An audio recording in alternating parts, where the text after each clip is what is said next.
Baik, Assalamualaikum warahmatullahi wabarakatuh. Terima kasih pada yang dah masuk live. Saya Amirul dan kita bertemu lagi pada buah mula nombor 3, iaitu hari ini kita bawakan tajuk berkaitan untuk yang bakal nak jadi peguam, peranan sosial, keusahawanan sosial dan legalpreneur. So actually saya pun lawyer by profession. So lagi saya pun akan tambah-tambah sikit. Hari ni kita bawa mai jemputan daripada pensyarah di Fakulti Syariah dan Undang-Undang USIM, iaitu Dr. Haida.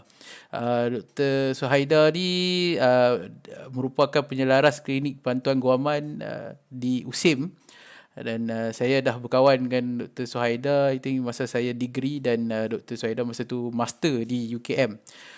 So hari ni kita beruntung kerana dia doktor akan provide kita daripada sudut akademik, bagaimana dia nak melatih mahasiswa, terutamanya fakulti undang-undang, untuk keluar dan ada sifat iaitu keusahawanan sosial.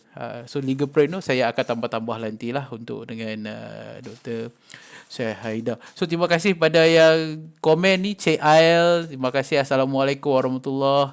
Waalaikumsalam. Penang hadir. Tuan Kamarudin sentiasa ada dalam live. Terima kasih banyak-banyak. Mizi. Hai bos, apa khabar?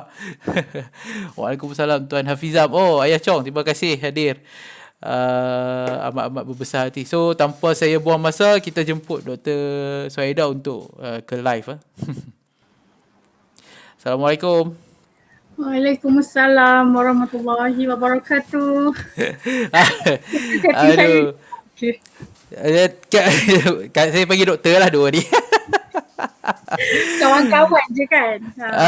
Okey, hari ni kita buat main tajuk peranan sosial, keusahawanan sosial di kalangan mahasiswa. Macam mana klinik guaman USIM, Universiti Sains Islam Malaysia, dinilai, betul ya? Nilai Betul. untuk train mahasiswa yang daripada Fakulti Undang-Undang, dan juga legalpreneur. Macam mana nak terapkan mereka actually dalam bidang keusahawanan. Actually kalau you keluar grad, law grad, kalau you kerja dengan orang ke ataupun you set up firm, you still kena ada sifat-sifat keusahawanan. Sorry, ayat dah tumpah. Sifat-sifat keusahawanan dalam diri itu sendiri. And macam saya dulu dengan bos lama saya di firm di area Sungai Petani juga. Tapi kalau you nak extra, kalau you nak insentif, you bawa my case lah, then dia akan bagilah insentif kat saya sikit. And kalau you duk asyik dengan gaji you, then you dapat je lah gaji you, no problem lah kan. Tapi kalau you buat my extra, then maybe you kena start like marketing, you introduce you punya diri you, and pada orang, you bagi orang kenal, then you buat kerja elok, then orang pun kenal you, then okay lah, tak ada masalah. And okay, macam mana, saya satu soalan kepada doktor, selain daripada apa yang actually klinik bantuan guaman USIM ni buat, kalau boleh silakan. Okey. Assalamualaikum. Terima kasih Mirul, panggil Mirul je lah sebab dah biasa daripada kita dah kenal daripada 2010. Saya Yes, masa boleh. tu master di UKM, Mirul degree dan kita banyak aktiviti bersama dan alhamdulillah lama dah kita dah tak berprogram dan alhamdulillah malam ni Amirul menjemput saya selaku pensyarah di Fakulti Syariah dan Undang-Undang USIM, Universiti Sains Islam Malaysia, dan alhamdulillah juga kami telah baru-baru ni telah mendapat pengiktirafan penuh daripada Lembaga Kelayakan Profesional Malaysia untuk degree law. Okey, dan keberlangsungan sebenarnya klinik guaman USIM ni adalah untuk pelajar undang-undang dan syariah di fakulti kami lah. Okey, dan saya percaya sebenarnya di setiap fakulti undang-undang ada klinik bantuan guaman. Okay, saya percaya ini adalah satu platform latihan secara praktikal kepada pelajar lah. Cuma kami di USIM kita sebut sebagai klinik guaman Fakulti Syariah dan Undang-Undang. Okay. Dan kalau kita katakan peranan ni kita ada beberapa pemegang taruh lah di klinik guaman, iaitu pelajar tu sendiri untuk memahami bidang undang-undang syariah dan undang-undang secara praktikal. Contohnya bagaimana peguam, konsult klien counselling kan. Contoh-contohnya begitulah. Dan juga yang kedua adalah yang paling penting adalah masyarakat tu sendiri, kerana klinik bantuan guaman ni umum mengetahui adalah untuk sumbangan komuniti ataupun community service. So kita membantu masyarakat yang sebenarnya memerlukan sangat-sangat khidmat nasihat dan secara percuma. Khidmat nasihat siapa? Khidmat nasihat peguam lah. Dan yang kedua tadi adalah masyarakat, dan yang ketiga adalah kepada ahli akademik itu sendiri untuk update perkembangan terkini ilmu undang-undang itu sendiri secara praktikal dengan mereka di dalam industri, khususnya peguam lah. So kita ada 3 pemegang taruh di sini, stakeholders untuk klinik guaman USIN. Okey, itu yang pertama. So yang paling penting pelajar yang saya latih sebenarnya, saya nak relate juga dengan keusahawanan sosial nanti. Cuma kita memfokuskan di sini bukan setakat undang-undang sivil lah, dan banyak sebenarnya yang datang kepada kita konsep lebih kepada undang-undang keluarga, maknanya undang-undang syariah lah, keluarga Islam. Dan kita mempunyai beberapa cara sebenarnya untuk membantu masyarakat. Pertama, melalui peguam panel ni di kalangan alumni sebenarnya. Sebelum ini alumni kita iaitu di kalangan pelajar undang-undang dan syariah sendiri beramal sebagai peguam syar'i council, datang semula ingin menyumbang khidmat bakti sebagai alumni. Mereka lebih kurang dalam 13 orang dalam tim kami memberikan konsultasi secara bersemuka. Sebelum pandemik memang kita berikan secara bersemuka lah. Kita jalankan aktiviti setiap hari Jumaat, pada pukul 9 sampai pukul 12. Okay? Itu peringkat awal yang kita jalankan, dan alhamdulillah not bad, kita mendapat feedback lebih kurang masa tu dalam database kita telah laksanakan 70 konsultasi ahli masyarakat datang ke klinik guaman di fakulti, fakulti kami dinilai daripada Lembah Kelang, Putrajaya, malah daripada Melaka pun ada juga turun ke klinik lah untuk mendapatkan konsultasi. Dan selepas PKP, apabila negara dilanda pandemik COVID-19, kita terpaksa buat semuanya secara online. Sebenarnya instantly selepas sahaja diisytiharkan PKP, kita terus start dengan e-consultation. Kita tak tunggu lama lah, kita tak tunggu lepas tu 2 minggu je kot PKP, rupanya berapa bulan lah gitu kan. So alhamdulillah kita terus start. Sebab apa? Sebab kita dah dapat persoalan-persoalan daripada klien ni untuk penyelesaian isu dalam PKP tu juga. So alhamdulillah e-konsultasi kita dah buat, dan juga kita buat program-program webinar dalam masa pandemik ni juga. Dan agaknya inilah hikmah bila semua dah digitalkan, banyak pula program yang boleh dijalankan. Masa konsultasi dulu secara bersemuka, Mirul, memang susah sikit kita nak buat program. Satunya apabila namanya secara bersemuka, klien yang memang susah, yang memang di kalangan B40, nak datang ke nilai pun susah. So kita pun hanya mampu bersimpati, tapi tak mampu nak bantu lagi. Kita hanya mampu, puan, kami hanya boleh bantu kalau puan datang. Masa tu kita tak terfikir pun nak online-online. Sebab bagi kita semua kalau nak konsult klien ni mesti jumpa kan.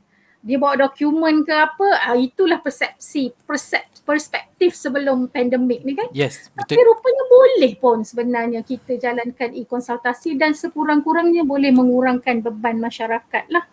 Dan yang ketiga, tadi saya mention konsultasi, lepas tu kita buat program webinar. Kita juga ada inovasi di kalangan pelajar dan juga di kalangan kami pensyarah daripada apa yang kami dah buat aktiviti. Contohnya baru ni saya menyertai pertandingan inovasi untuk menjadikan bukti e-consultation yang kita jalankan ini sebagai bentuk pembelajaran secara praktikal. So semua aktiviti kita daripada fakta kes kita, sebab setiap kali habis e-konsultasi tu kita akan ada report, Mirul. report tu kita akan kumpul dengan izin lah, kita dah ada form consent semualah daripada klien dan peguam. Lepas tu kita jadikan video. Sebab sekarang ni kalau kita fikir macam mana student nak belajar secara praktikal. Sebab semua kat rumah. Kan? Tak Semua boleh ada datang online lah. mesti. Tetapi macam mana pula kami di kalangan pensyarah nak ajar student secara praktikal melalui e-konsultasi ni? Apa yang kami buat adalah memvideokan, dan memvideokan itu maksudnya menginovasikan pembelajaran secara maya melalui kaedah e-konsultasi tadi. So maksudnya kami bukan reach, bukan setakat jawatan kuasa klinik guaman. Sebab klinik guaman ni bukan wajib. Dia macam aktiviti society biasa saja. Tapi bila kita buat video ni, kita boleh reach. Contoh saya semasa ini saya mengajar Islamic Family Law. So saya boleh melibatkan pelajar 180 orang pelajar saya semester ini untuk menonton video. Kita ada 13 video civil, 13 video syariah lebih kurang. Nanti saya boleh share lah, boleh subscribe. Konsultasi KGU. Boleh tengok dalam YouTube. Itu semua video yang kita susun daripada fakta, daripada nasihat guaman. Lepas tu apa punca kuasa, kita letak enactment bersesuaian dengan negeri yang diwakili oleh klien, dan kita juga pendekkan video lah, bukan letak semua video nasihat guaman tu sebab kita hanya ada masa pendek-pendek saja untuk setiap video. Tetapi apa yang penting adalah pelajar boleh tengok flow. Bukan setakat pelajar, klien pun sendiri. Contoh Mirul menjadi berminat untuk join e-konsultasi. Mirul mesti nak tahu kalau saya join saya dapat apa. Betul tak? Kurang-kurangnya nak tahulah daripada orang sebelum ni kan, apa yang orang sebelum ni dapat bila consult kan. So kita bagi video tu. Video tu tuan boleh tengok apa yang kami consult klien dan apa tindakan yang tuan-puan perlu buat. So dia tengok video tu dia akan faham, oh so maksudnya selepas ini yang saya akan dapat. Dengan bergantung pada kes masing-masing lah. So itu yang kami buat, itu namanya inovasi. Maksudnya klinik guaman ni bukan hanya untuk seorang saja, tak. Tapi kita melihat apa data yang kita dapat tu untuk inovasi. Inovasi ni kerana apa? Sebab kita nak mohon grant, kita nak tambah lagi dana klinik guaman. Itu cara kita menjana lah. Okay, dan juga kita buat penulisan popular. Penulisan popular ni adalah penulisan akhbar. Penulisan akhbar ni adalah contoh Cik Amirul adalah salah seorang peguam panel kita, civil lawyer kita. Lepas tu kita buat live begini, and then ada point yang sesuai untuk penulisan akhbar untuk share kepada masyarakat. Kadang-kadang kan kita sendiri bukan orang lain, apa-apa kita Google kan. Contoh cerai PKP. Kalau Mirul search cerai PKP, akan naik juga penulisan saya dengan peguam panel. Cerai PKP. Ada yang kita bantu secara Google juga. So maksudnya klinik guaman ni dia mencapah. Dan menariknya saya ada share tadi mengenai pemegang taruh. Mereka yang menulis ini juga adalah di kalangan pelajar. Okay. Dan pelajar juga apabila kita buat live contohnya, sebenarnya saya nak ucapkan terima kasih kepada Encik Amirul. Untuk makluman Encik Amirul, saya share malam ni untuk orang lain tahu.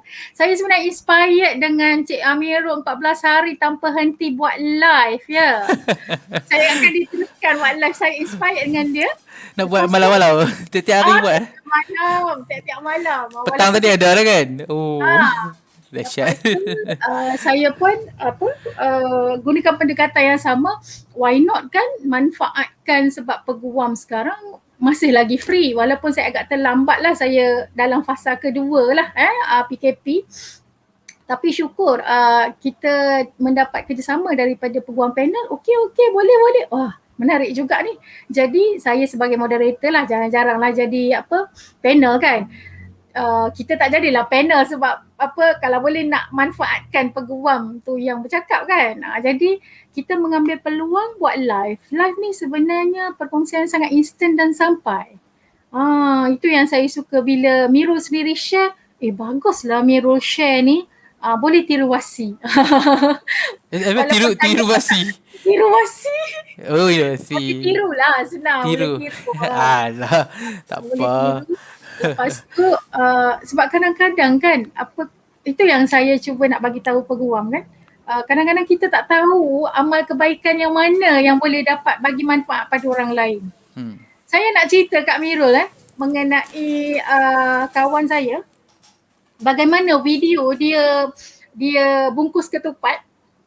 Okay. Video dia bungkus ketupat tahun lepas, masa tu PKP dia tak boleh balik kampung. Dengan video tu kawan sekolah duk bungkus, tak pernah balut ketupat, bungkus ketupat tak pernah. Tahun ni jadi pandai, beribu bungkus ketupat dia pandai buat sebab video orang.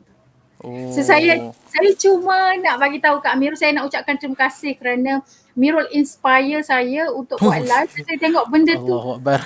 dia simple je kan. Buat Yes. sharing macam ni. Jadi macam itu saya kata kita tak tahu yang mana satu aktiviti kita ni sebenarnya yang mungkin amal kebaikan kita yang dapat bagi manfaat pada orang lain. Macam tu. Alhamdulillah. Alhamdulillah. Dan lepas tu bila kita kembangkan, saya share dengan peguam kata okey. So alhamdulillah dia berkembang lagi Mirul. Dia berkembang apabila saya alhamdulillah dah terbitkan dalam 2 penulisan popular. Peguam yang baru dalam 2 minggu ni, tak sampai 2 minggu, seminggu lebih ni yang live, dia orang pun nampak hasil. Buat live pun okey. Lepas tu plus dapat lagi penulisan popular penulisan akhbar lah keluar dekat Isra Awani. So saya berikan apa dekat peguam, saya cuba share mengenai personal branding. Saya ajar supaya ambil gambar cantik, janganlah ambil gambar selfie je. So benda-benda kecil-kecil macam tu rupanya peguam appreciate. Sebabnya mereka di dalam rutin mereka. Jadi mereka perlukan somebody else untuk membantu. So sebenarnya saya cuba mungkin dengan pengalaman saya bisnes sebelum ini dan sehingga sekarang pun saya masih lagi ada konsultansi dengan kawan saya, menyebabkan saya rasa terpanggil untuk share lah apa yang saya tahu, apa yang saya dah buat untuk anak-anak didik saya. Bagaimana untuk membantu masyarakat. Dalam kadang-kadang saya buat klinik menyelaras klinik guaman, kadang-kadang datang juga bela apa aku nak buat lagi minta doa pada Allah, ya Allah bukalah jalan, macam mana aku nak tolong orang je ni. Lepas tu Allah buka satu kan, buka jalan, as long as kita rasa nak bantu orang. Dan baru ni untuk pengetahuan Mirul lah dan semualah kalau kita boleh share lah ya. Alhamdulillah baru ni saya terfikir untuk buat crowdfunding sebab kasihan kepada suri rumah yang datang. Sedih Mirul kalau orang dia memang tak berkeupayaan dan tak ada empowerment. Dia rasa inferior dengan masalah rumah tangga, inferior dengan diri dia tak ada duit dan dia malu nak cakap masalah dia. Dan apabila perlukan bantuan guaman, 100 pun tak ada, macam tu lah lebih kurang. Tak ada. Sebab kami ni klinik bantuan guaman, so orang sebegini yang datang pada kami untuk dibantu. Jadi crowdfunding ni saya perlukan kami perlukan website ataupun webpage ke apps apalah yang boleh yang orang kata ada payment gateway semua tu lah, macam mana orang nak bayar semua kan. So apa yang saya terjumpa hari tu, ada kawan share mengenai sponsorship Khainfish tak silap saya, NGO lah. Saya cakap dekat student, why not try? Lepas tu student pun try buat paperwork apa semua. Dia kata ada 150 proposal dan alhamdulillah mereka shortlisted 15 orang, 15 group shortlisted dan mereka alhamdulillah finally dapat sponsorship. Lebih kurang 6,000 lebih. Diorang dapat dalam bentuk fund dan juga ada in kind. Dapat dari segi sumbangan kepakaran macam mana nak buat crowdfunding tu. Sebab NGO kan biasa. So apa yang kita cuba buat adalah prinsipnya satu je. Klinik bantuan guaman adalah untuk membantu masyarakat. Dan dengan masyarakat datang kepada kita, di situlah pelajar-pelajar membantu, belajar macam mana nak handle klien sebenarnya. Dan di situlah secara praktikal you handle klien macam mana, klien marah ke, klien sedih ke. So memang real lah pengalaman mereka. Okay, macam mana saya nak bagi tahu mengenai keusahawanan sosial ni. Saya rasa point klinik Guaman Yusim ni saya jadikan sebagai satu tapak untuk saya kaitkan dengan keusahawanan sosial tadi. Okey. Sebelum ini, klinik guaman USIM kita memang banyak handle legal talk. Legal aid talk lah, lebih kurang macam tu lah. Tahun 2019 apabila saya join KGU, klinik guaman USIM ni, saya mencari cara. Macam mana ya nak tarik orang datang. Of course lah kan, kalau Mirul set up firm pun mestilah macam mana nak cari klien kan. Kalau kita ni di klinik guaman macam mana nak tarik orang, kita tak fikir buat bisnes lah sebab kita nak community service. Betul. Masa tu saya terfikir macam tu lah. Sekadar nak bantu masyarakat. So apa yang saya buat personally, saya validate. Perkataan validate tu kena faham. Validate ni adalah kita nak sahkan benda ni betul ke tak aku buat. So simple je. Saya masuk ke Facebook saya. Masa tu kita ada peguam panel. Encik Muim masa tu dia boleh buat poster. Saya cakap kat dia, Muim boleh ready poster tak? Poster simple je. Sebab saya perlukan poster. Okay doktor, boleh, no problem. Dia sediakan poster. Poster tu saya buat copywriting. Lepas tu saya buat copywriting, saya share di Facebook saya. Saya memang guna medium Facebook lah sebab saya tahu Facebook ni orang-orang yang 20 lebih hingga mungkin 40 lebih yang mungkin ada masalah rumah tangga. Saya aim masalah rumah tangga je lah masa tu kan. So alhamdulillah saya rasa dalam 2-3 hari je saya share. Dah dapat orang call, WhatsApp. Saya agak terkejut sebenarnya. Oh macam ni cara dia. Mudah juga So tu cara saya validate, rupanya benda ni boleh buat. Tapi sebab tak pernah pengalaman, jemput masyarakat datang tu saya tak pernah ada pengalaman. Sama juga kalau saya kita panggil mendidik anak-anak didik ni, kita panggil apa? Mahasiswa. Allahu Akbar, nak keluar perkataan pelajar mahasiswa tu. Lama tak jumpa studio ni. Betul juga tu. Apa nama ni, kita cuba nak bagi tahu dia orang sebenarnya bukanlah jadi peguam ni you pakai kod lepas tu you duduk atas kursi office tu, lepas tu tunggu kes datang, duduk melangor tunggu bukan begitu pun. Dan sebenarnya keturunan demi keturunan peguam ataupun student ni faham nak jadi peguam macam tu lah gaya dia. Okay, itu gaya mungkin dah berapa belas tahun kot duduk dekat office macam tu. Tapi awal-awal sebenarnya menjadi peguam ni kita kena asas lah bagi saya adalah asas empathy. Asas untuk membantu orang terlebih dahulu. Bukan setakat nak jadi peguam untuk buat bisnes kita kena mulakan dengan bantu. Kenapa? Orang buat bisnes ni dia kena tengok apa masalah orang. Betul tak? Apa masalah orang. So dalam klinik guaman ataupun untuk menjadi peguam ni, masalah kita adalah membantu masyarakat yang menghadapi masalah yang berkaitan dengan isu undang-undang syariah ke civil ke kan. Dia kena kenal pasti tu. Ya betul. Tapi macam mana betul-betul kita nak bantu. Bukan bantu tu bagi free, tak. Free dia ada takat dia lah kan. Kita membantu dengan dia open file dengan kita, barulah betul-betul kita boleh bantu dia. Betul tak? Dengan documentation, pergi naik turun mahkamah, pergi pejabat tanah dan sebagainya. So tu cara kita bantu dia. So bantu ni bukan free. Bukan free semata-mata tapi adalah kaedah free-nya. Okay? So itu yang saya cuba didik anak buah saya, jawatan kuasa seramai 36 orang. Bagaimana saya didik melalui keusahawanan sosial ni? Pertama, saya sebut tadi kena ada empathy lah. Rasa nak membantu itu syarat nombor 1. Even saya masa interview saya, satu lagi nak join klinik guaman USIM kena interview. Saya perlu tengok CV dia. Lawyer tu? Saya interview student. Student yang nak join. Sebab kita memang perlu komitmen mereka. Saya bagi tahu awak. Berapa orang student? 36 saja. 36 orang jawatan kuasa.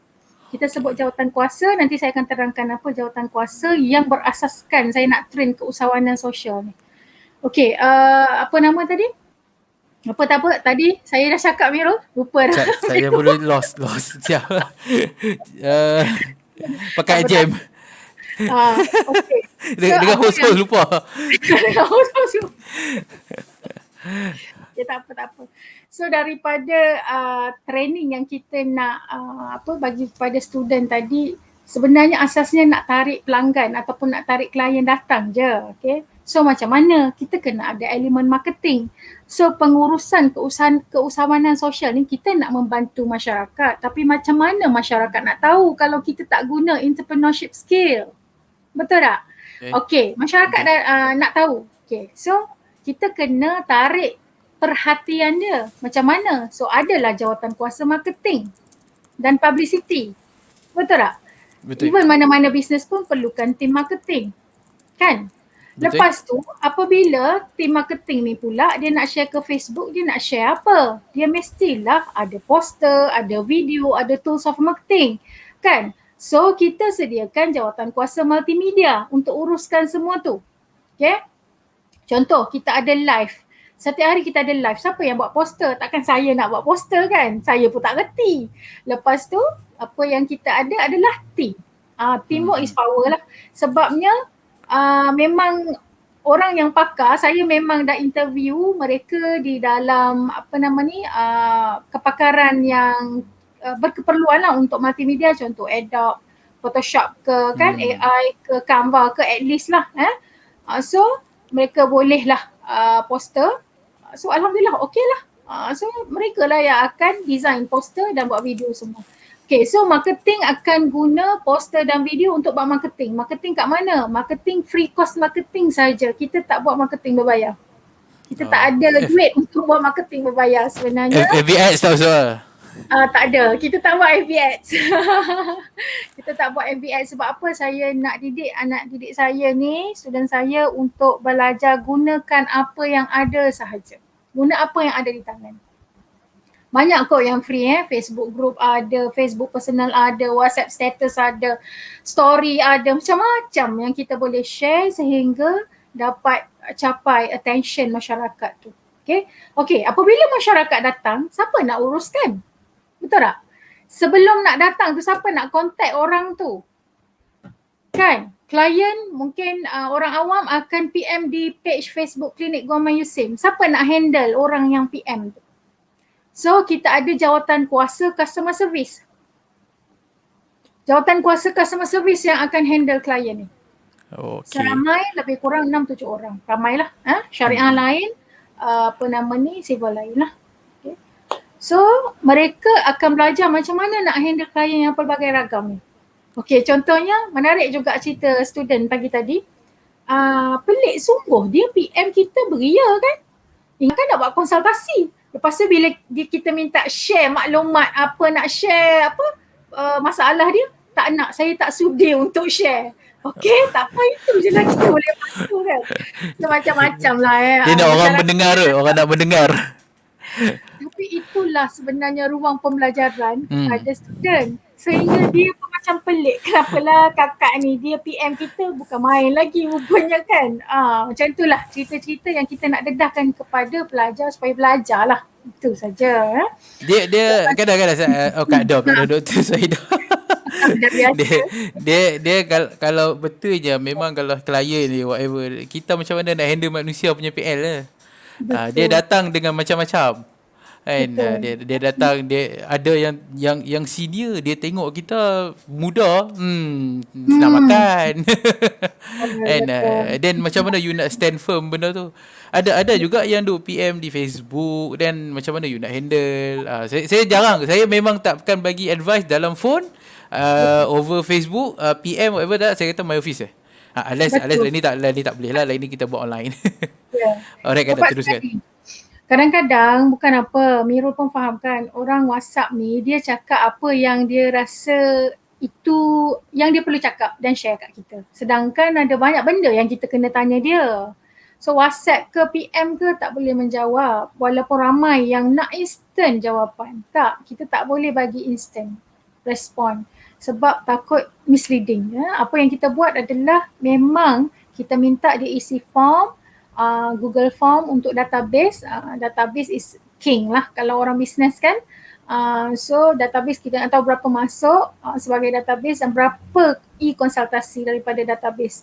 Kalau contohnya saya ajar student, kalau dah masuk database sampai 70, e-consultation ada 5 saja, something wrong lah.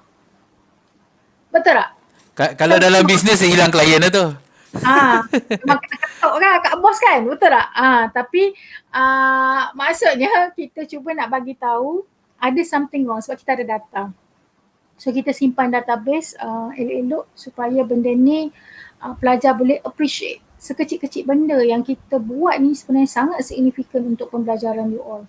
Dan apa yang kita boleh tengok di sini, pelajar belajar daripada ilmu jawatan kuasa tu sendiri, daripada apa, satu lagi saya lupa, kita ada program coordinator. Program coordinator ni dia akan monitor semua tim ni. Dan juga apa nama ni, program-program webinar apa semua dengan nak mencari dana, itu adalah program coordinator lah. So kita ada 4 tim yang kita apa nama ni, bina daripada asas, dan kita sediakan SOP. Setiap tim perlu follow SOP, ada SOP. So maksudnya tim yang akan datang hanya akan baca SOP, ikut SOP. Dia ada flow dia. Dah ada flow. Macam mana nak jawab dalam PM, macam mana nak jawab dalam WhatsApp, macam mana nak kita ada pre-session, semasa session macam mana, selepas session macam mana. Even kita kutip jugalah testimoni macam orang bisnes biasa jugalah, feedback kan daripada selepas e-konsultasi, apa yang puan boleh share, kongsikan dengan kami. So ada testimoni positif lah daripada klien ya. So sebenarnya kami menggunakan pengurusan keusahawanan, entrepreneurship skill, pengurusan itu ke dalam konsep bantuan sosial yang kami berikan lah. So namanya jadi social entrepreneurship. So apa-apa saja training social entrepreneurship ni kena daripada dalam lah. Macam saya bagi tahu tadi, dalamannya daripada empathy, nak membantu masyarakat khususnya B40. Dan di situlah kami keluar idea macam mana nak mencari sendiri dana. Dan mencari sendiri dana macam mana, kita kena buat projek sikit. So kita bentang, alhamdulillah dapat dana. Kita tidak mengharapkan, saya ajar jangan mengharapkan sesiapa. Berdiri atas kaki sendiri, cari sendiri. Kita ada universiti betul, kita boleh minta dana, tapi cuba belajar sebab you keluar nanti lagi tough kehidupan you. So you dah belajar daripada universiti. So itu yang saya nak share lah kepada Miro dan semualah yang mengikuti live. Pengalaman saya. Okay, actually apa yang doktor buat, maksudnya mereka kena cari dana sendiri, kena cari untuk support, contohnya lah kalau untuk ada apa-apa nak bantu orang, kita kena ada dana lah kan. Maybe nak upgrade komputer, maybe nak kena bagi phone pada jawatan kuasa. Dulu masa di UKM, saya tak tahu Lani punya student macam mana, tapi kalau nak dapat ilmu macam tu, nak dapat macam mana you nak cari sponsorship, you kena join persatuan. Dan persatuan yang akan buat. So persatuan ni yang akan saya adjust kamera dulu. Okay, persatuan ni yang akan train you. You jaga bahagian pengangkutan, you kena deal dengan bas dekat UKM contohnya. You kena deal dengan polis. Macam mana nak escort VIP daripada tempat dia nak datang ke dewan contohnya.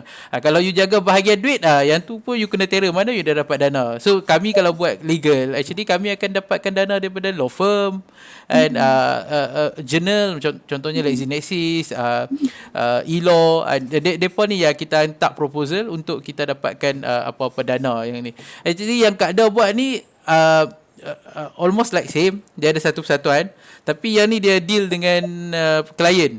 You menyediakan orang macam mana you nak deal dengan klien. Sebab klien ni kalau you keluar, you kerja dengan orang ataupun you buka firm sendiri, itu ya you punya bakui punya rezeki. Orang yang datang tu ya you punya rezeki, dan macam mana you nak handle. Kalau you tak ada sifat macam mana nak handle orang, macam mana nak dengar masalah orang, you are not good listener, then kat situ akan ada problem. Yang tu akan problem. Sebab klien main dia selalunya serabut lah, dia ada problem, masalah rumah tangga. Saya tak handle lah syariah kan. And so masalah silver, kena saman, business down. So macam mana you nak start, nak attract dia. Yang tu yang langkah pertamanya. Dia jawatan kuasa kena entertain benda ni, klien yang datang ni macam mana nak bagi case pada you punya firm. Yang tu baru nampak macam mana nanti. Kalau dah keluar, you boleh standby lah. Sebab masa saya keluar, uh, uh, kita tak tahu benda ni, saya tak tahu kan, which is dia tak ada lah satu penyediaan macam mana nak jadi usahawan, tak ada business 101, tak ada, tak pernah ajak saya, apa nama dia, Robert Kiyosaki buat pula ni quadrant, quadrant ESBI, self-employed lah, businessman, yang tu tak ada, yang tu baca sendiri. So bila you baca sendiri baru you tahu sepatutnya duduk di mana. As employee you ada apa, as a self-employed, saya pun self-employed, then macam mana you business owner, daripada situ baru you ada semangat nak buka firm. Baru you tahu macam mana nak run firm. You buka saja, tapi you nak tunggu klien tu bercambah law firm lagi kat luar, then apa you punya special? Yang tu macam mana you nak jual kat orang, USP you apa dia, unique selling proposition you apa dia. So contohnya lah macam klinik Guaman USIM ni, klinik Guaman lain pun banyak, tempat lain, universiti lain pun ada. Then macam mana klinik Guaman USIM ni nak stand out daripada orang lain. So saya nampak doktor memang prep student very well, alhamdulillah. Tahu macam mana nak ni kan, nak ajak depa how to marketing, macam mana nak dapat klien, macam mana you nak entertain klien. Then that's good doktor. And kalau daripada legalpreneur macam mana doktor? Boleh saya tambah tak? Boleh. Saya kena appreciate satu lagi jawatan kuasa saya yang membina konten. Kita cakap pasal konten ni sebab saya bercita-cita ya. Saya share juga pada student saya. Buat content creator ke? Yes. You jangan ingat bila you keluar sebagai graduate syar'i and apa orang kata syariah dan undang-undang sarjana muda syariah dan undang-undang, ataupun undang-undang dan syariah, kita ada dua degree dekat fakulti. Jangan ingat nak jadi lawyer semata-mata, tak. Kadang-kadang mungkin nak jadi freelance kan, nak kerja sendiri. So boleh bina diri daripada sekarang jadi content creator. Masa tu termangu-mangu juga saya mencari content creator, join kelas, nak ajar student ni. Join kelas konten apa aku nak ajar student ni, tak apalah, ajar menulis dululah, rendah aja. Copywriting. Belajar, beli e-book apa semua, buat. Dan sebenarnya saya pun copywriter juga sebelum ini, dan saya memang jaga 2 page Facebook, company yang orang kata apa, tak berkait pun dengan bidang undang-undang, tapi maksudnya asas yang samalah kita buat. Yes. So daripada situlah kita belajar macam mana nak membina team online content creator. So mereka menjaga Facebook, mereka menjaga social media lah, konten-konten social media dalam bentuk videonya, dalam bentuk copywritingnya. So mereka buat research, dan sebenarnya saya tengok ialah dalam pengalaman sebagai student ni, mestilah boleh kan tulis konten, just cari je lah. Tapi bukan orang kata semudah itu sebenarnya membina konten ni kalau kita tak belajar daripada asas. Compile, kena baca, headline kena power kan. Kalau tak combine dengan poster yang bagus pun nampak biasa je kan. So saya minta mereka belajar dan tunjuk saluran-saluran pembelajaran siapa you kena follow. Contoh tengok tajuk dalam siagat keli, tapi berfasa lah, berkala benda tu. Bukan kita fit semua sekali. Sebab pelajar pun dia ada komitmen, subjek SEM ni mungkin ambil 8 subjek, kita kena faham jugalah benda tu. Tetapi apa yang saya nampak apabila mereka sudah mula belajar buat konten, saya tunjukkan produk. Itu pelajar suka. Apa produknya? You tahu tak, you fokus buat faraid, fokus pasal konten faraid. You boleh produce e-book ataupun hard copy book. Macam mana? So apabila saya nampakkan produk tu, kami tim Klinik Guaman nampakkan produk dan boleh diinovasikan, maka terbuka mata dan bersungguh-sungguh diorang nak bina produk tu. Iaitu konten di dalam Facebook tu sendiri, dan juga boleh dikeluarkan menjadi e-book ataupun hard copy. Yes. Dia publish lah. Maksudnya nama mereka ada dalam e-book tu. So mereka seronok. Itu yang saya, ya memang macam tu lah, pelajar ni nak nampak hasil kan. Apa yang aku buat ni aku dapat apa kan. So kita cuba memperlihatkan dalam bentuk produk supaya dia rasa apa yang dia buat ni macam ni nanti endingnya gitu. Saya selalu saya potong. Saya selalu tengok macam firm-firm yang ada buat keluar newsletter. Itu bagus juga. Dia sama lah dulu maybe Yes, content creator tu kita lah ni betul. digital. Dulu tak ada. Betul. Dulu buat keluar newsletter. Newsletter tu So iyalah tu. yes. So every month dia punya LA legal assistant dia atau lawyer dia ada KPI dia. Okay, CA bulan ni kena publish satu artikel. Then CB next month satu artikel. So lama-lama artikel tu makin banyak makin banyak. Bila my turn CC takkan dia tak mau buat. At least dia kena tulis sebab tu requirement. And so dia kena tulis benda tu, dia kena study apa dia nak tulis. Contohnya subjek yang contohnya masa pandemik ni of course lah tajuk berkenaan dengan rental punya isu, tenant punya isu sekarang ni. So macam mana you nak nego dengan landlord, macam mana dengan ni force major. So siapa yang akan publish. So benda-benda macam tu yang sangat bantu. Cuma sekarang ni maybe dah banyak lah yang dah start buat video ataupun dia buat live, dia bincang sama mereka, dia buat webinar, which is pada saya benda tu sangat bagus sebab saya pernah run satu yang melibatkan content creator, melibatkan talk show. Letih nak pi logistik, nak pi ke tempat ataupun nak invite kawan tu, nak kena set up all the camera kan, the host lagi, and kadang-kadang host tu tak sampai macam mana yang kita nak. So kita kena start untuk ni lah. So sekarang ni semua tak ada, semua buat online.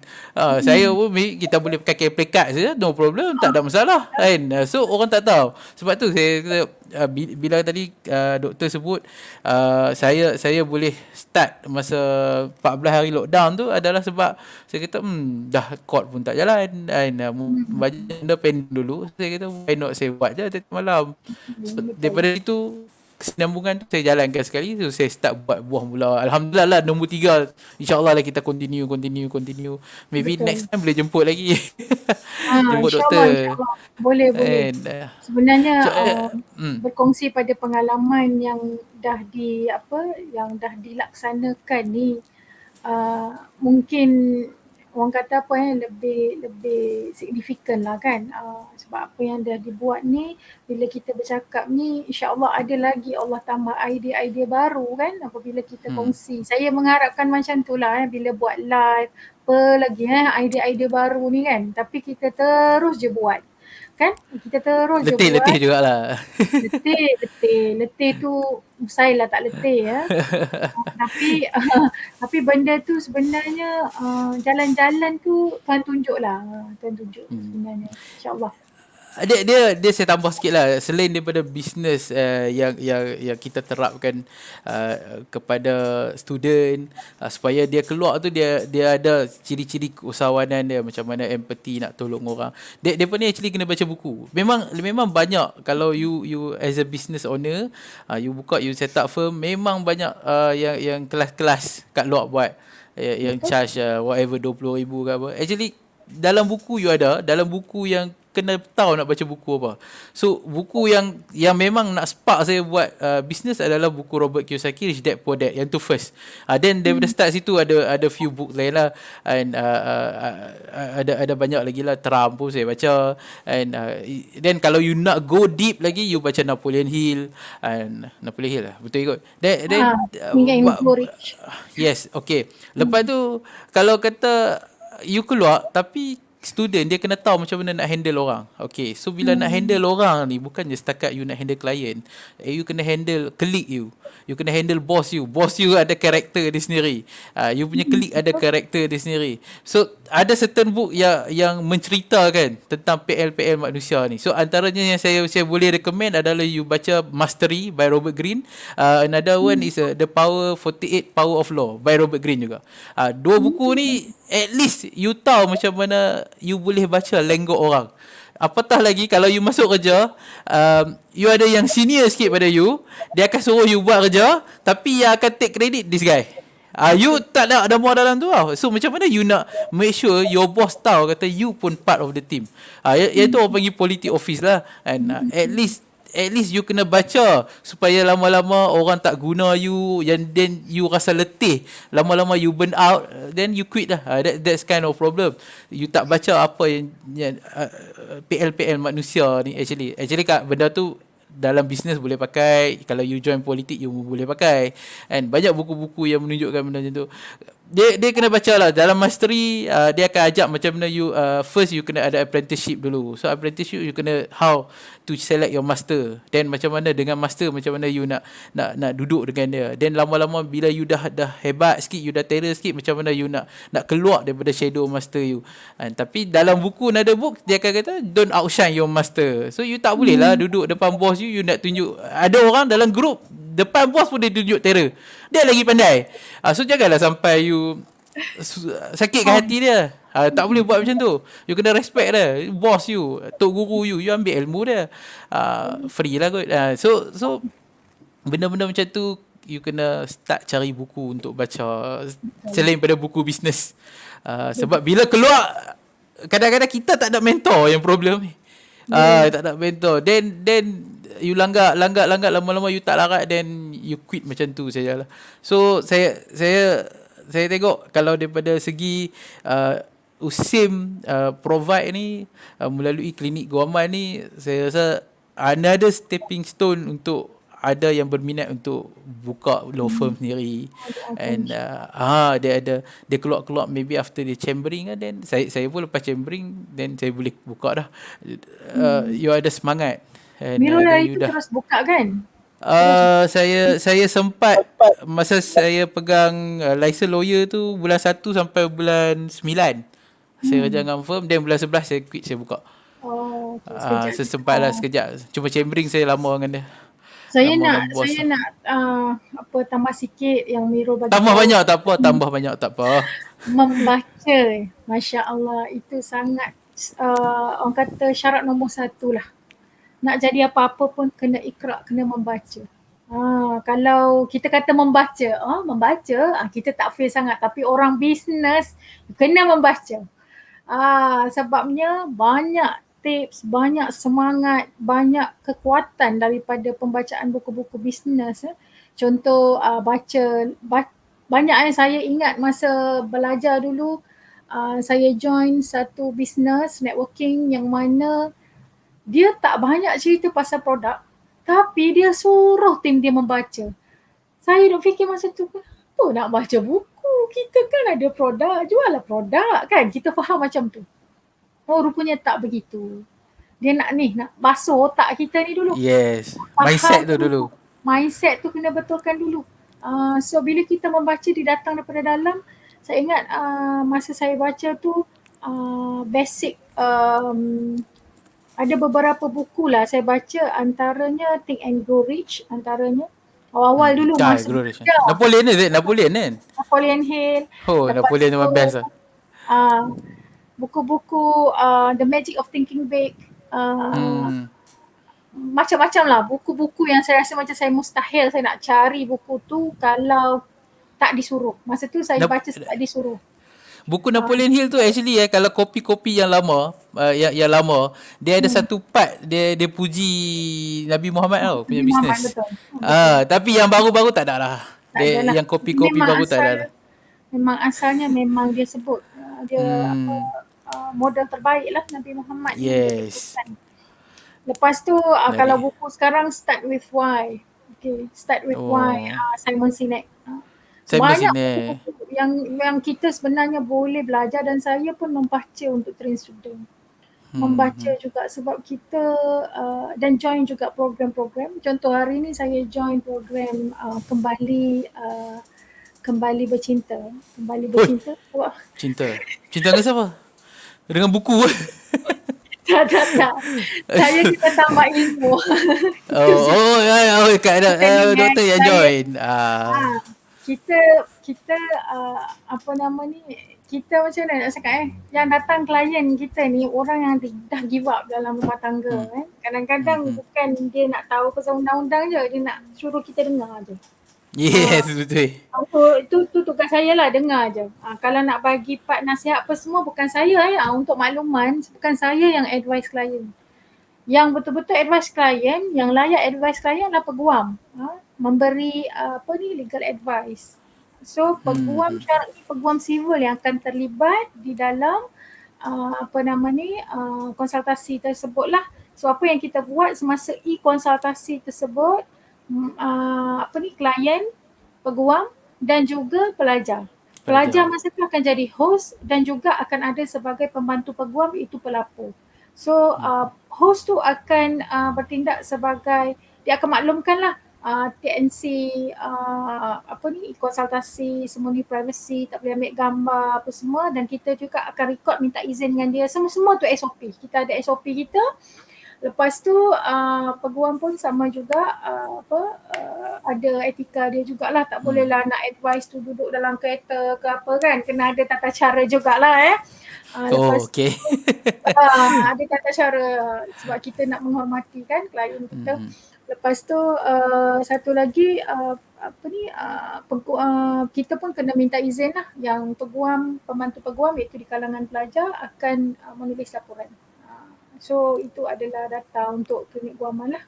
Mirul, kita ada berapa minit lagi Mirul? Tak ada lagi, dah 10 minit, 12 minit, tak ada masalah. No problem. Okay. Ada Sebab saya ni pernah nak habis bateri pula, tiba-tiba tengok power mode. Tak apa, habis terus saya sambung. Saya sambung, saya tutup lah. dia kalau daripada segi membaca tu, yang tu paling penting. Sebab apa, you keluar, you buka bisnes, actually dia ada term dia, work on business, work in business. So yang tu kalau work in business, that's it lah. You study the law, macam mana you nak buat case. Yang tu skill tu you kena acquire satu-satu lah. Tapi macam mana you nak make sure your punya firm jalan, yang tu you kena belajar. Macam mana you nak manage, you kena ada HR. Saya waktu saya start, mana ada staff. Kita tak ada staff buat. Tapi macam mana you nak make sure semua complete. You kena ada department accountant, you buat sendiri. Department untuk marketing, you kena buat sendiri. Department logistik apa semua, you kena buat sendiri. Tapi at the end of the time, nanti bila ada staff masuk, you just assign dia apa. Okay, yang ni dah ada flow. Ada flow. Takkan masa ada staff baru you nak buat. So dah ada flow. Okay, accountant masuk, yang ni lah flow saya punya buat. Kalau you ada apa-apa nak repair, you must bagi tahu saya dulu sebelum you dah ubah apa-apa. Sebab saya dah buat tu dah 2-3 tahun. Then you jangan ubah apa-apa lah. And so dia punya sistem tu yang kena compile satu. Then bila ada orang lain masuk, then you kena tambah, you kena amend, you kena buat keluar balik sistem tu. Yang tu ya, dia sebab apa, buku sistem tu, kalau kita panggil dia as satu buku tu, bila you nak set up another branch, you pass buku sistem tu pada tim baru. Dan tim baru akan follow yang tu. Dia punya guideline dia. So sama lah kalau you nak set up, you join MACD. Dan MACD dah memang dah ada siap dah. Dia punya buku sistem tak tinggi ni, tak tinggi. And so yang tu yang mereka kena follow. Dia bukan semata-mata you buka-buka terus nak dapat case. Tak boleh. Dia you kena dia tahu. satu proses yang menyeluruh lah. Bukanlah Yes. kita kata membaca tu you dapat everything. Tapi you Betul. kena membaca, you kena train your mind, jumpa dengan klien yang macam-macam hal kan. Sistem mahkamah apa semua ni dia ada satu blend proses lah. Blended proses yang you kena faham, inilah proses yang kita kena lalui ya. So kalau di dalam klinik guaman ni adalah very basic lah sebenarnya yang Tak basic bagi saya, almost complete tu. Kena tambah-tambah je lah. Contohnya kalau pengusaha apa semua tu nanti belajar dekat firm lah Cuma bagi saya lah Mirul, kalau lah mereka tidak menjadi peguam, itulah asas personal branding. Personal branding yang you sebenarnya bila you start dengan keusahawanan social, nak membantu orang, you tak akan rasa malu lah. Kalau kita rasa nak buat bisnes lah tapi malu kan. Meluat dah dengar masalah orang, mampu ya. Memang tak jadi ya. Tak jadi lah kan. Orang pun tak nak ni memang tak boleh lah kan. Dengan masalah sendiri lagi. Kan? Even kadang-kadang nak dapat idea, contohnya you nak lawan case ke, you punya strategi ke, banyak macam-macam cara. Kawan saya dia cara macam ni, ada kawan saya macam ni. Kadang-kadang you pergi jogging baru you dapat idea, kadang-kadang you tengah mandi baru you dapat idea. Sungguh. Dia almost 24 hours punya proses macam mana you nak selesai masalah orang. Bukan senang. Then you kena study pula macam mana nak release stress, jangan sampai kena darah tinggi, kena jantung, benda-benda macam tu slow you kena develop. Ya kalau klinik guaman boleh bagi semua, alhamdulillah. Tapi dia letih, dia satu pembelajaran yang sepanjang hidup. Sepanjang hidup. Saya pun tak ada lah semua tahu. Maybe dalam setahun 2 tahun ada ilmu baru lagi. And macam mana you nak close deal dengan klien tu paling penting. Itu tu sebenarnya yang paling climax lah kan. Dan Ah, bagi saya student ada yang dah capai hmm. close deal. Okay, saya tak bagi Oh, alhamdulillah dia boleh close deal. saya Suruh dia ajar. hantar dia suruh dia hantar resume Okay, sini. macam ni. See, saya nak macam tu lah. Biar bakal Ah, majikan dengar apa yang saya train tu. Rasa nak lah jemput jawatan kuasa ni kan. Jadi ah, sebab kita dah packagekan dia orang kat sini. Okay, tapi saya nak share juga yang tadi saya ada mention pembantu peguam tadi kan. Pembantu peguam untuk buat laporan. Kita memang bagi tahu kepada klien yang kadang-kadang kita kena faham klien ni bila dengar sekali ayat peguam ni dia tak berapa faham. Kan? okey. Tu Belik-belik tu. peguam ni dia rasa syok kan, rasa cerita je tapi advice je tapi rupanya klien ni tak faham. So apa yang kita buat inisiatif Klinik Guaman Yusim adalah nasihat guaman tu memang percuma. Mungkin Mirul tahulah kan sejam berapa Yes. peguam fee consultation fee. Hmm. Tapi itu free. Apa yang kita minta kepada klien bayar adalah bagi siapa-siapa yang nak laporan hanya perlu bayar RM30 saja. Laporan, is it laporan legal opinion or what? Tak, bukan legal opinion. Kita memang ada Ah. disclaimer. Kat situ hanyalah untuk maklumat semasa consultation saja. Bukan Oh, legal okay, opinion. okay. Alright, Bukan alright. legal opinion. Itu nak kena open file lah ya. Hmm, Tetapi apa yang kita buat adalah peringkat asas saja. Yang mana kurang faham, yang mana perlukan penerangan ataupun kena baca lagi sekali. Faham tak? Ada orang dia macam tu. So kita tak mampu dah nak buat consultation kali kedua, kali ketiga, nak clarify apa yang dia tak faham. Okey puan, tuan, macam ni, laporan ada, itu saya produkkan. Sekali lagi saya produkkan laporan tu untuk dibeli dan masuklah ke Bendahara Yusim duit tu. So kita dapat buat penjanaan lah dari segi laporan sahaja. So at okay. least nampak close deal kat situ. Yes. Untuk close deal kedua adalah untuk inilah kalau misal kata para peguam peguam dapat berpeluang open file daripada klien. Ada juga klien yang terus nak Lawyer. terus open file dengan peguam lah sebab berkeperluan. Memang kadang-kadang tu Yes. datang memang nak pakai lawyer pun. Cuma dia nak melalui klinik guaman, melalui institusi kan. Dia rasa Betul. nak confident cara tu. Tak apa, kita tak ada masalah. Kita akan maklumkan okey klien ni ada masalah sekian, buat consultation sikit, lepas tu kita pass kepada peguam lah. So kat situ alumni ni kita sangat menghargai masa consultation yang diberi free tu. So kalau mereka nak menyumbang kepada klinik guaman tu bergantung. Kita tidak tetapkan berapa-berapa nak bayar tak. So Tadi yang pembantu peguam tu student, dia boleh close deal RM30. RM30 klien bayar. Oh, bagus tu. First close deal buat RM30. One day datang 30 juta. Jangan main. Tak keluar magic number tu lagi Mirul. Kalau keluar magic number tu mama hari-hari dekat 5-10 consultation. Baru dia tahu. Dia satu-satu setiap kali jumpa klien, kalau tak boleh close deal, kat mana nak kena repair. Kat ni kat mana nak kena repair. Ada satu lah saya belajar dengan satu senior. Kami dapat satu klien Datuk Seri. Ini bila you start practice you tahu lah. Kita bagi tahu pada student. Kita pergi dengan dia, which is masa tu kami ada meeting. Datuk Seri duk tanya, mana you all tak sampai lagi. Kami nak kena pergi airport Subang. Dia relax lah. Sini ni buat tak. Dia kata relax lah, biar bertunggu kan. Saya kata mampu lah macam ni nak jawab pula lagi. Lepas tu pergi dengan dia. Dia tak duduk lama. Dia duduk dah 15 minit Dia baca-baca dokumen. Okay, I know what to do. Kalau you agree, you just appoint me. And I tahu I pernah buat case macam ni. You appoint me, then okay. Dia tutup. Dia kata you agree, you contact Amirul, senang. Saya kata macam tu dia close deal. Still close deal juga.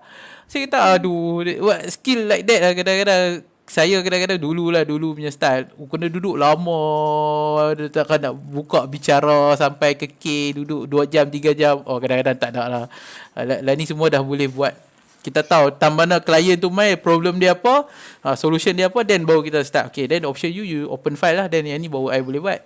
Kalau you tak open file, macam mana saya nak advise, then macam mana saya nak teruskan, you lantik I, then maybe I kena issue LOD whatever, nak kena jawab saman ke whatever, then dia kena tahu lah benda tu, then masa tu kita explain. So different, macam student lah ni, kalau dia boleh berhadapan benda macam tu even dia boleh close deal 30 ringgit, oh bagus saya kena respect yang tu.